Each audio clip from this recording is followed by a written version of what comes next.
Dans quelques instants, on va parler d'immobilier, puis à Québec, parce qu'il fut un temps où Québec, c'était abordable. Vous saviez, si vous n'aviez pas assez d'argent pour acheter à Montréal, vous vous dites, écoute, on pourrait aller à Québec.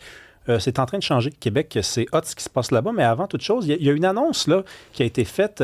Hier, on a parlé d'une annonce qui a été faite dans le quartier chinois, mais là, c'est sur la rue Sainte-Catherine-Est aujourd'hui qu'on annonçait des mesures. Karima, est-ce qu'on en sait un peu plus? Oui, bien, en fait, tu sais, quand on va se promener dans le village, au centre-ville... C'est beau là-bas. Bon, et certains disaient, hey, on s'ennuie. Tu te souviens, les fameuses boules roses, les boules colorées de Claude Cormier, elles avaient été, retirées. Hein, c'était l'œuvre publique de Claude Cormier. Et ce qu'on a annoncé, oui, les fameuses boules roses vont revenir dans le village, mais ça va être un chantier, là, quand même. Chantier, on dit qu'il y aura un aspect plus festif quand même. Et ce chantier-là va être entrepris le 8 septembre et il va se terminer en 2030. Un autre chantier, encore une fois. Donc, à suivre. Là. Mais on nous dit quand même que les travaux majeurs, parce qu'il y a des travaux préparatoires, mais ensuite, il va y avoir des travaux majeurs, eux, ils vont débuter seulement à l'automne 2027. Donc, on va donner la chance aux coureurs pour les terrasses et la fin des travaux. Il faudra quand même qu'on se prépare, prévu en 2030. Donc, il faudra quand même s'armer de patience. On nous dit aussi que le budget, l'échéancier vont être les mêmes que ce qui avait été annoncé avant. En tout cas, bref, on en parlera certainement un peu plus. Mais oui, ça faisait partie quand même de la signature de Montréal quand on est dans le village, sauf que ça va prendre plus que des boules rouges là, pour améliorer la situation du centre-ville entre toi et moi, particulièrement dans le secteur avec la crise de l'itinérance. On a parlé du quartier chinois, là, je veux dire, c'est pas très loin non plus là, dans le secteur. On est quand même C'est délabré dans ce coin-là. Oui, en fait, même, puis je te dirais même des fois pour la sécurité, là, ça peut faire peur. Tu vas te promener, beaucoup d'enjeux.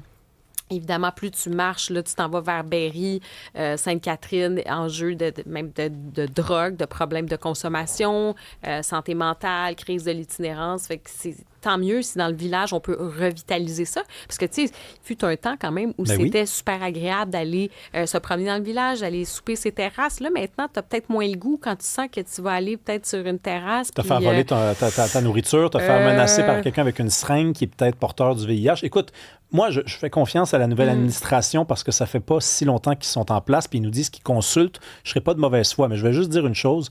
J'ai parlé à beaucoup de gens qui ont des restaurants, des bars. Je les ai même reçus en ondes sur la rue Sainte-Catherine-Est et je n'ai jamais entendu, je dis pas que c'est arrivé une ou deux fois, je n'ai jamais entendu quelqu'un qui habitait dans le village ou qui avait un commerce dans le village me dire que ce dont on avait besoin, c'était un chantier, puis c'était de revitaliser la rue. On veut de la sécurité. La rue est déjà très belle, là, honnêtement. Il y a encore moyen de faire quelque chose juste en débarrassant les gens qui errent dans ce coin-là, en refaisant du parc Émilie-Gamelin quelque chose qui ne ressemblerait pas à un repère de vendeurs de drogue.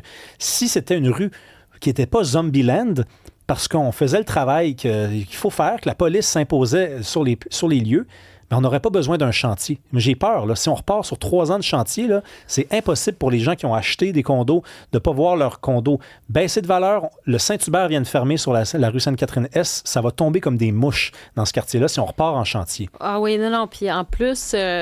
tu parles de chantier, là. On nous dit que la mairesse, quand même, elle le dit, là, elle n'a pas caché que les années qui s'en viennent, ça va être difficile. Donc, c'est pas super encourageant quand même quand on pense à ça. C'est sûr qu'on essaie de justifier en disant, regarde, là, on est en train de penser, il faut penser plus long terme, ça va être, on veut se projeter pour les 50 prochaines années. C'est l'occasion, là.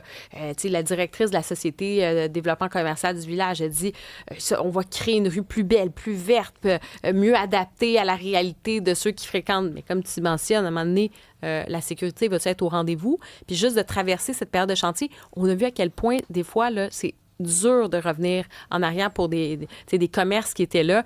Parce qu'on s'entend, là, des commerces qui s'adaptent. Quand c'est trop pénible, il y en a qui peuvent décider qu'ils plient bagage. Puis sais-tu quoi? Hey, la vie était peut-être un peu plus douce et meilleure de l'autre côté, finalement, où est-ce qu'ils ont décidé de s'installer. Donc ça peut être aussi le grand danger dans tout ça. On change complètement de sujet. On va parler d'immobilier à Québec. Il fut un temps, on disait tantôt, on disait Montréal, c'est plus achetable. Heureusement, il y a Québec. Mais là, on va parler avec une courtière qui a dit, dans les 35 dernières années de ma pratique, j'ai jamais vu ça, ce qui se passe à Québec. Qu'est-ce qui se passe? On en parle avec Patricia Degara, qui est courtière dans la région de Québec. Bonjour. Bonjour, c'est un grand plaisir de parler avec vous dans des marchés différents. Ben oui, mais Oui. qu'est-ce qui se passe à Québec précisément? En fait, le marché de Québec est très actif, mais on a une pénurie de propriétés sur le marché et ça dure depuis quelques années. Alors, on était dans des marchés de surenchère, des marchés très actifs, des 12, 14, 15 offres. Et là, nos acheteurs se sont fatigués de ces marchés-là. Alors, veux pas, quand tu es dans un marché, tu recherches ta propriété, ton coup de cœur, et qu'à chaque fois, tu vis une déception, ben, à un moment donné, tu te tournes vers des situations qui vont être des alternatives. Donc, tu t'en vas en location, tu restes chez tes parents plus longtemps, tu vois d'autres options parce que l'achat devient difficile. Et là, actuellement, ce qu'on voit, c'est des acheteurs qui sont découragés un petit peu au niveau du marché. Il y a des appels à l'aide qui se font dans les médias sociaux pour dire je recherche une propriété dans tel secteur, j'ai 2 enfants, je veux me reloger. Et c'est difficile comme courtier parce qu'on veut répondre à la demande de nos acheteurs, on veut être en mesure de combler leurs besoins de se loger, mais en même temps, définitivement, il y a toujours une pénurie de propriétés sur le marché. Mhm. Mais parlons-en justement, ce que vous observez sur le terrain, là, le prix, est-ce que c'est en forte augmentation, les condos, les maisons, est-ce qu'il y a effectivement ce phénomène-là de surchauffe, là, ça ressemble à quoi les prix à Québec? En fait, le marché de Québec est différent de d'autres secteurs du Canada, dans le sens que nous, on n'a pas eu des montées de prix spectaculaires. On est dans un marché qui a une montée de prix qui va en douceur, mais aussi on a des prix qui se conservent. On n'est pas dans un marché qui va avoir des pentes qui vont être très fortes. Et je vous dirais que ce que j'observe, c'est que, vous savez, dans l'immobilier, il y a 3 facteurs qui sont importants de considérer. Il y a le taux de chômage, il y a aussi le taux d'intérêt, mais il y a l'immigration. Et l'immigration, à l'heure actuelle, les conditions qui se posent, nous autres, est un facteur qui est alarmant au niveau du marché parce qu'on a plusieurs acquéreurs qui sont bousculés parce qu'ils peuvent plus acheter de propriété.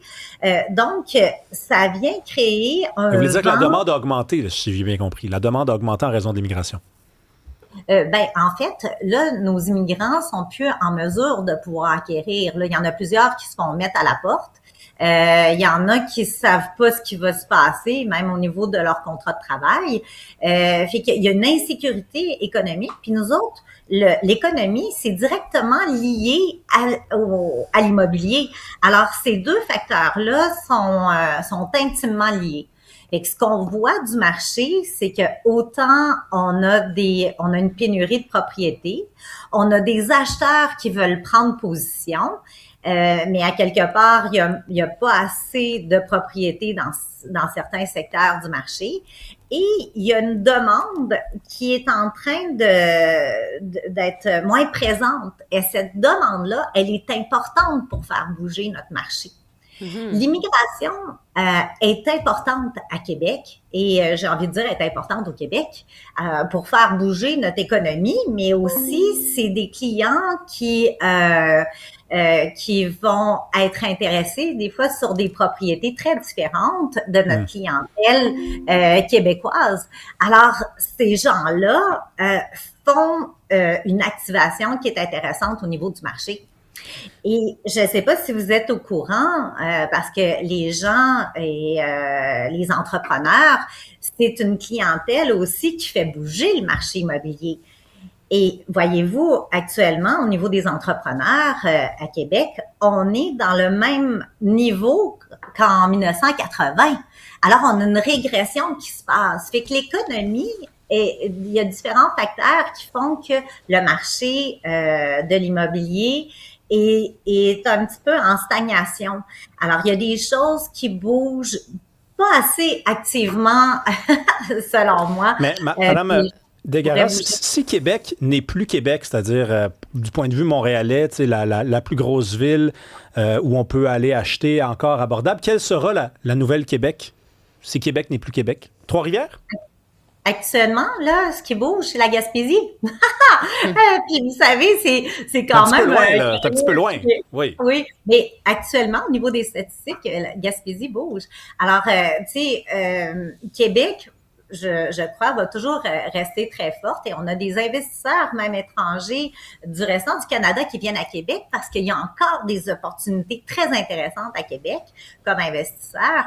Alors, je pense que dans tous les marchés, il y a des opportunités qui sont à saisir et actuellement, on a toujours des opportunités là, qui sont intéressantes à Québec. Mm-hmm. C'est quand même intéressant parce qu'il y avait un article dans la presse ce matin où on dit que le marché de Québec qui inquiète les experts, puis c'est ça, on disait que ça se calmait un peu dans le 514, mais c'est pas la même chose justement du côté de Québec. Vous l'avez mentionné là aussi qu'il y a moins de propriétés qui est à vendre parce que ça s'est complexifié tout ça. Qu'est-ce qui est populaire justement dans le marché de Québec, là, vers quoi les gens vont se tourner? Actuellement, là, nos acheteurs, les produits bonbons, les gens veulent avoir des maisons de ville, des jumelés, des propriétés clés en main. Les gens veulent investir et en même temps profiter de la vie. Fait qu'on a beaucoup de jeunes qui veulent investir, mais qui veulent continuer à faire du sport, qui ont des familles. Et la clientèle des produits clés en main est très forte actuellement. Et on a aussi des zones, j'appelle des zones rouges, où on a plusieurs investisseurs qui veulent être aussi à proximité des services et à proximité de la Ville de Québec. Et Sainte-Foy est rendue, j'ai envie de dire, la nouvelle ville de Québec parce que, à quelque part, il y a beaucoup de bureaux, d'entreprises qui sont à Sainte-Foy. Alors, on a beaucoup de demandes pour des gens qui veulent acheter à proximité. Merci beaucoup. C'est intéressant. On a des nouvelles de Québec avec Patricia Desgaras, courtière dans la région. Merci. Bonne journée. Un grand plaisir et vous êtes toujours les bienvenus. Puis pour ceux qui veulent investir, ça va nous faire plaisir de vous accueillir. OK, merci.